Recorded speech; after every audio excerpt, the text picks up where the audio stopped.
நம்ம நெக்ஸ்ட்டு ஒரு neckline video தான் பார்க்க போகிறோம். ரொம்ப சிம்பிளாக இந்த நெக்லைன் எப்படி பண்ணுறதுன்னு நான் அந்த வீடியோவில் சொல்ல போகிறேன். வீடியோவை ஸ்கிப் பண்ணாமல் பாருங்கள், அப்போ தான் கிளியராக புரியும். வாங்க வீடியோக்குள்ளே போகலாம். Hello friends, welcome to creative aari works. இப்போது நான் இந்த இடத்துல இந்த நெக்லைன் பண்ண ஸ்டார்ட் பண்ண போகிறேன். ஒரு 3 இன்ச் கிட்ட அந்த நெக்லைனுக்கு ஒரு லைன் வந்து வரைஞ்சிருக்கேன். அதுக்கு பக்கத்தில் ஒரு 1/2 இன்ச் வந்து ஸ்டோன் ஒர்க் பண்ணுறதுக்காக இன்னொரு லைன் வரைகிறேன். ஃபஸ்ட்டு நம்ம ஸ்டோனை ஒட்டிக்கலாம், அது காயங்களாட்டியும் நம்ம நெக்லைன் போடலாம். நான் வந்து என்னோடய ஃபேப்ரிக் க்ளூவில் கம் பேஸ்ட் பண்ணி ஸ்டோன் ஒட்டுறேன். இதே மாதிரி அந்த லைனில் எத்தனை ஸ்டோன் வருமோ அந்த ஷேப் வந்து கரெக்டாக கேப்பில் வந்து ஒட்டுறேன். இது வந்து திலகம் ஷேப்டு ஸ்டோன், சேம் ப்ளூ கலரில் இருக்குது, 4 mm சைஸு. ஸோ எல்லா ஸ்டோனும் அதில் வந்து ஒட்டிட்டேன். கிட்டத்தட்ட ஒரு 7 to 8 ஸ்டோன்ஸ் வந்து ஒட்டியிருக்கேன். நெக்ஸ்ட்டு நம்ம வந்து நெக்லைன் வந்து போடுறதுக்கு ஜரி த்ரெட்டில் கீழே போட்டிருந்த லைனில் வந்து நார்மல் செயின் ஸ்டிச் வந்து போடுறேன். ஒரு லைன் தான் செயின் ஸ்டிச் வந்து இந்த இடத்துல நான் போட போகிறேன். சேம் சைஸில் வந்து அழகாக செயின் வந்து போட்டுகிட்டே வாங்க, அப்போ பார்க்க அழகாக இருக்கும். இப்போவும் சொல்கிற மாதிரி தான் எப்பவுமே பார்டர் லைன் வந்து இந்த மாதிரி செயின் ஸ்டிச் வந்து பண்ணும்போது நம்ம ஸ்டிச் பண்ணும்போது கரெக்டாக அந்த லைன் வரைக்கும் ஸ்டிச் பண்ணலாம். இதே நீங்கள் வந்து பீட் ஒர்க்லாம் பண்ணிங்கன்னா கொஞ்சம் கஷ்டமாக இருக்கும். ஸோ நான் வந்து ஒரு லைன் செயின் ஸ்டிச் போட்டுட்டு நெக்ஸ்ட்டு வந்து சுகர் பீடு வந்து ஒரு லைன் வந்து போடுறேன்.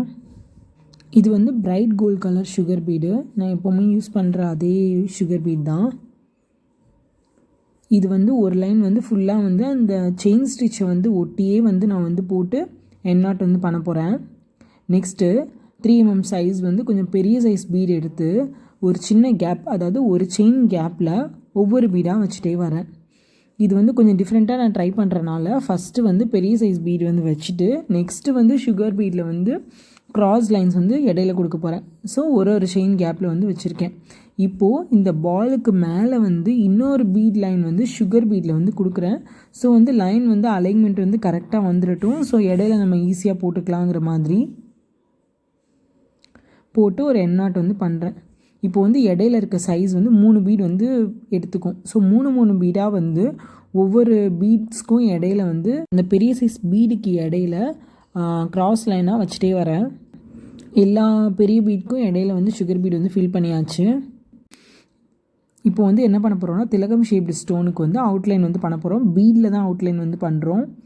ஸோ இந்த மாதிரி திலகம் ஷேப்டு ஸ்டோனுக்கு அவுட்லைன் வந்து பண்ணும்போது வந்து ஷேப் வந்து ரொம்ப அழகாக நீங்கள் வந்து கொண்டு வந்தால் தான் பார்க்க நல்லாயிருக்கும்.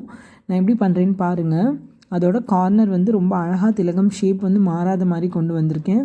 ஸோ இதே மாதிரி வந்து ஒவ்வொரு ஸ்டோனாக நம்ம எல்லா ஸ்டோனுக்கும் ஃபில் பண்ணிவிட்டு எப்படி இருக்குன்னு பார்க்கலாம். ஸோ இந்த ஒர்க் வந்து சிம்பிளாக இருந்தால் கூடவே நீங்கள் வந்து டிசைன் பண்ணும்போது ரொம்ப வந்து கிராண்டாக வந்து தெரியும். நெக்லைன் மட்டும் பார்டர் லைன் போட்டாலே ரொம்ப நீட்டாக வரும். ப்ளவுஸில் ரொம்ப அழகாக வந்திருக்கு. உங்களுக்கு கண்டிப்பாக இந்த டிசைன் வந்து பிடிக்கும், ட்ரை பண்ணி பாருங்கள். இந்த வீடியோ கண்டிப்பாக உங்களுக்கு யூஸ்ஃபுல்லாக இருந்திருக்கும். தேங்க்ஸ் ஃபார் வாட்சிங். இன்னும் நம்ம சேனலை பார்த்துட்டு சப்ஸ்கிரைப் பண்ணாமல் இருந்தீங்கன்னா கண்டிப்பாக சப்ஸ்கிரைப் பண்ணுங்கள். மறக்காமல் பக்கத்தில் இருக்க பெல் பட்டனையும் ப்ரெஸ் பண்ணுங்கள். அப்போ தான் நாங்கள் போடுற நெக்ஸ்ட் வீடியோஸ் உங்களுக்கு நோட்டிஃபிகேஷனில் வரும்.